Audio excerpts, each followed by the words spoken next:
Halo semuanya, kembali lagi bersama saya Michael di Toko Bahan Kue Jakarta. Kali ini gue ditemenin sama Chef Cindy. Dari mana Chef Cindy? Saya dari Pangan Lestari, perkenalkan nama saya Cindy Anastasia.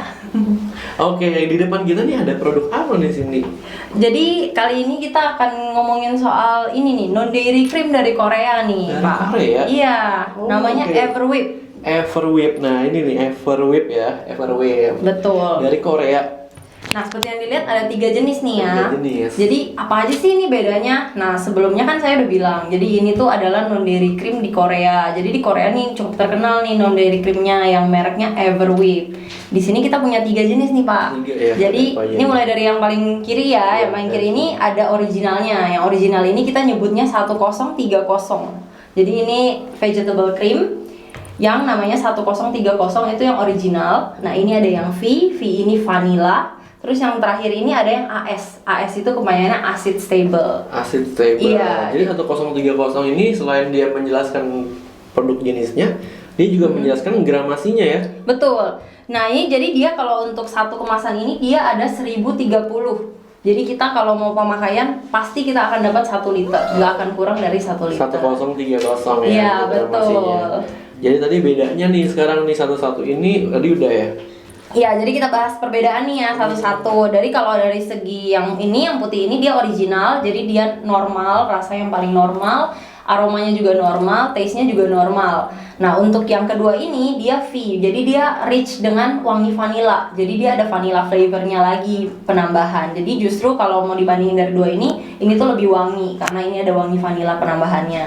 Nah, kalau yang terakhir ini dia yang acid stable. Jadi ini paling beda dari semua krim nih. Jadi dia punya keunggulan nih, Pak. Jadi dia itu bisa tahan dengan yang sesuatu yang asam, yang mengandung asid. Jadi karena namanya acid stable, biasanya tuh kita selalu punya kendala nih, Pak. Kalau kita mau bikin krim yang rasanya kecut atau asam gitu, biasanya suka ada kendala pecah. Karena krim itu biasanya pada umumnya nggak kuat dengan sesuatu yang asid. Nah, di sini dia keunggulannya itu dia tahan untuk sesuatu yang asam karena dia udah diproduksinya seperti itu ya. Terus nanti dia kalau dicampur sama buah dia nggak akan pecah dan teksturnya akan sama seperti krim pada umumnya gitu, Yang Pak. acid stable ya. Betul, Ini betul. Selain dari dia acid stable, dia juga ada tulisannya vegetable cream nih. Maksudnya apa ya? Iya, jadi kalau misalnya vegetable cream, kita ini tuh tiga-tiganya ini kan semuanya vegetable cream. Vegetable cream. Iya, jadi dia non dairy dan dia lactose free. Jadi aman Lactose untuk orang free. yang memiliki toleransi dengan laktos. Ini tuh aman karena dia semuanya tidak mengandung gula dari susu. Nggak mengandung gula dan juga. semuanya ini juga semua ini sugar free. Sugar free Iya, juga. jadi dia menggunakan yang namanya sweetener sorbitol yang aman untuk orang diabetes. Jadi kita tuh kalau mau menggunakan ini sangat diabetic friendly gitu, Pak. Kalau Oke, menggunakan oke. krim ini gitu. Nah, untuk khusus yang ini adalah krimnya yang bisa digunakan untuk orang vegan. Jadi Yang orang AS yang ya, AS stable. untuk orang yang vegan bisa menggunakan ini untuk membuat kue. Jadi kuenya itu dia nggak ada dia bisa untuk orang yang vegan ya. vegan. Nggak ada betul. kandungan non dairy Betul, juga. betul. Oke. Terus, nah kalau customer itu lagi beli, dia tuh membeli keadaannya dalam keadaan beku atau dalam Iya, keadaan udah diciler. Jadi kalau misalnya kita beli nih, misalnya kita beli online pun atau kita pergi beli dimanapun, biasanya dia selalu ada di tempat beku. Jadi dia akan diterima juga beku. Nah, berarti bentuknya nggak cair ya? Iya, nggak lembek seperti ini. Jadi kalau ini kan udah defrost nih ya, Pak. Jadi istilahnya dia tuh defrost tuh berarti lembek ya? iya, lembek. Jadi dia penyimpanannya itu memang harusnya di freezer. Harusnya. Cuman pada umumnya kan orang kalau pas pengiriman dia suka defrost, dia suka towing. Tapi itu nggak usah khawatir karena dia bisa disimpan juga di kulkas bawah. Jadi jangan pas beli di freezer terus sampai rumah dia misalnya towing, jangan taruh lagi di freezer. Oke. Jadi itu tidak dianjurkan sama sekali. Di boxnya juga ditulis jangan dimasukin lagi ke dalam freezer karena itu tidak dianjurkan. Kita masukin lagi ke kulkas bagian bawah untuk penyimpanannya gitu. Jadi disimpan sebaiknya di chiller aja cukup ya. Betul. Kalau udah dalam keadaannya udah defrost, maksudnya udah lembek seperti ini, jadi dianjurkan untuk simpan di chiller. Berapa lama nih anjuran untuk simpan di chillernya? Untuk simpan di chiller itu dia bisa bertahan sampai 3 bulan kok, Pak. Jadi nggak usah khawatir. Jadi dia meskipun kita udah defrost, jangan sampai kita masukin lagi freezer kan nanti takut rusak ya. Jadi kita simpen aja di kulkas bawah karena dia masih juga aman shelf life-nya. Selama belum dibuka. Betul. Jadi Everwhip ini tahan sampai 3 bulan di chiller. Iya. Kalau di freezer masih dalam keadaan beku lebih lama lagi tentunya. Iya, sampai shelf life-nya selesai gitu. Contohnya aja ini dia produksinya tahun 2022, dia bisa tahan sampai 2 tahun ternyata. Betul, 2 shelf tahun. life-nya itu 2 tahun, Pak. Iya. Nah, kalau udah dibuka nih ceritanya. Nah, misalnya udah sekarang kita beda pakai, lagi nih ya. Kita udah pakai nih, udah dituang, terus masih sisa berapa lama biasanya? Nah, kalau misalnya seperti itu, sebelum bilang berapa lama, jadi tips penyimpanannya dulu aja kali ya, Oke, Pak. boleh. Jadi kita tuh harus setelah kita buka, kita kan biasa kita buka nih. Habis kita buka, kita harus tutup dengan rapet. Gimana caranya? Pakai plastik wrap kalau bisa. Jadi kita pakai plastik wrap, tutup jangan ada yang bolongnya. Jadi kita tutup rapet, baru kita simpan ke kulkas. Nah, itu bertahan kurang dari seminggu. Jadi kalau bisa, saran saya tuh 5 hari udah diselesai pakai.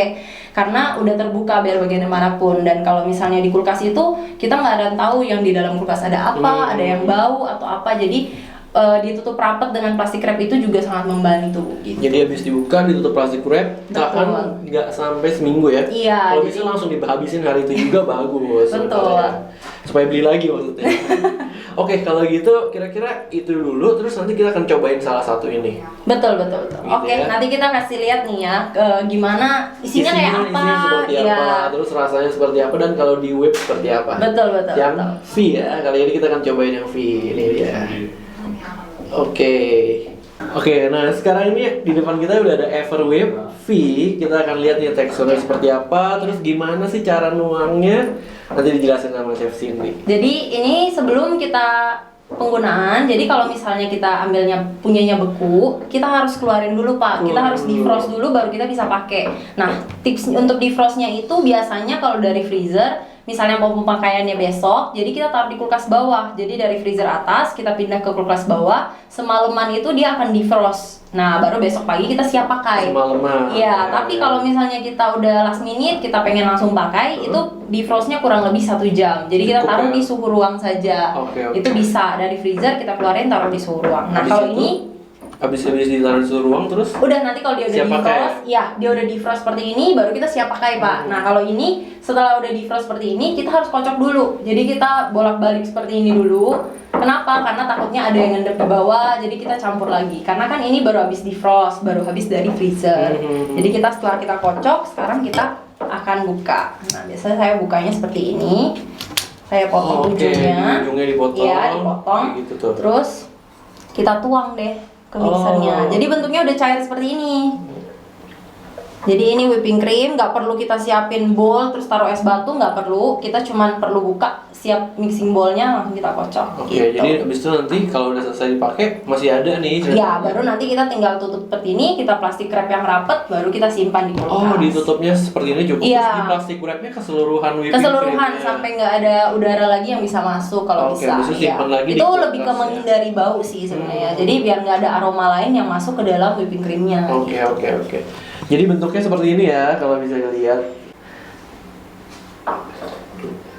Kita sekarang mau whipping ininya dengan menggunakan mixer. Oke, Iya. nanti ya. Jadi sekarang kita akan kocok krimnya dulu. Nah, kita kocoknya itu pakai medium speed. Kenapa kita pakai medium speed? Karena biasanya tuh kalau whipping cream dipakaikan medium speed, volumenya itu lebih bagus, lebih maksimal Pak. Karena selama whipping itu kan proses untuk nangkep udara. Nah, medium speed itu biar dia nangkep udaranya lebih banyak. Oke. Tapi bukan low ya. Kalau low dia nggak ngembang. Jadi kita kalau high itu terlalu cepat. Jadi yang udara yang ketangkep tuh nggak terlalu banyak. Oke. Nah, medium itu dia lebih maksimal. Jadi kita kocok saja sekarang sampai dia. Nah, jadi ini udah selesai whipnya. Sekarang kita akan lihat teksturnya. Jadi ini kita udah kocok sampai kaku. Sampai seperti ini. Kita kocok sampai kaku seperti ini. Nah, ini kita biasanya nyebutnya hard pick, Pak. Jadi biasanya tuh whipping cream itu ada 3 tekstur. Jadi pertama ada yang soft, medium, sama hard. Nah kalau yang ini yang hard. Hard itu biasa buat apa sih? Biasa buat topping cream. Jadi biasa kalau kita minum ada whipping cream di atas, kue terus ada piping cream juga di atas. Nah itu namanya topping cream. Jadi ini tekstur untuk topping krim. Nah, kalau misalnya medium itu biasanya untuk kalau kita mau bikin kue yang biasa diisian dalam kue, jadi kayak mousse krim gitu, yang kayak mousse gitu, biasanya pakainya medium. Kenapa? Karena mousse itu biasanya dicampurin lagi sama sesuatu. Jadi kita nggak, kalau misalnya terlalu kaku, biasanya teksturnya agak susah untuk dihandle. Jadi kalau medium tuh lebih enak untuk buat kuenya. Nah, kalau misalnya yang soft, biasanya kita pakai untuk pembuatan kayak biasa taruh di atas minuman tuh, untuk kayak di foam kayak gitu, di atas minuman yang biasa ngambang di atas. Nah, biasanya tuh untuk yang soft gitu. Nah, sekarang ini mungkin Bapak mau coba ini yang V ya. Ini yang V ya? Iya. Oke, kita cobain nih. Ini yang V nih, kita cobain. Jadi V ini ada vanilanya. Vanilla.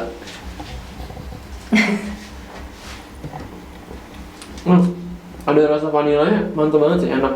Terus dia juga ada manis ya? Iya, jadi dia tapi manisnya bukan sugar karena Manisnya itu bukan sweetener sugar. sorbitol. Ya, betul. Jadi memang ini tulisannya juga vegetable cream, dia nggak menggunakan gula juga ya. Betul. Dan kalau dirasain tuh teksturnya tuh kayak light gitu. Bener nggak? Light, terus ada wangi vanilanya sih, enak banget. Nah, biasanya kalau wangi vanila ini buat bikin apa ya? Biasanya kalau untuk vanilla ini, jadi keunggulannya ini bisa membantu banget untuk kalau misalnya mau bikin sesuatu yang ada pakai vanilla pastanya. Jadi ini itu jadi kita nggak perlu repot-repot lagi nyari vanilla pasta karena krimnya juga udah ada wanginya gitu. Udah ada wangi vanilanya. Betul. Jadi kalau bikin misalnya ada cake, terus tengah-tengahnya ada lapisannya, itu bisa juga Pak? Iya, bisa langsung jadi untuk Krimnya layer ya? cake. Bisa. Layer cake juga bisa loh. Bisa banget. Tapi jangan bukan cuma bisa bikin cake nih Pak. Jadi dia bisa bikin macam-macam sebenarnya. Jadi kan orang mungkin mikir ini whipping cream nih. Jadi whipping cream berarti cake. Nggak gitu. Sebenarnya kita juga bisa bikin untuk minuman, bisa untuk puding. Jadi bisa juga di-apply untuk yang lainnya. Kalau untuk minuman itu biasanya bisa kita campur kopi, coklat, foam di atas juga itu kayak tadi bisa juga untuk jadi macchiato juga. di atasnya. Nah, kenapa untuk di minuman bisa juga? Karena dia nambahin creamy ya. betul. Dan kalau misalnya jualan harganya lebih costingnya bisa masuk karena ini nggak mahal. Jadi pas kita bikin untuk nambahin creamy-nya, kita kayak modalnya nggak sebesar itu gitu untuk bikin minuman kita jadi creamy. Nah, kalau untuk puding sama juga nambahin untuk creamy, sama tekstur pudingnya bisa lebih lembut juga karena ini kan krim kan. Jadi kalau misalnya susu kan lebih encer. Nah, biasanya bisa kita perpaduin juga tuh kalau untuk mau bikin puding gitu. Jadi Anda bisa mendapatkan Everwhip non-dairy whipping cream ini di toko bahan kue Jakarta. Langsung belanja ya. Sampai jumpa di video berikutnya. Bye bye.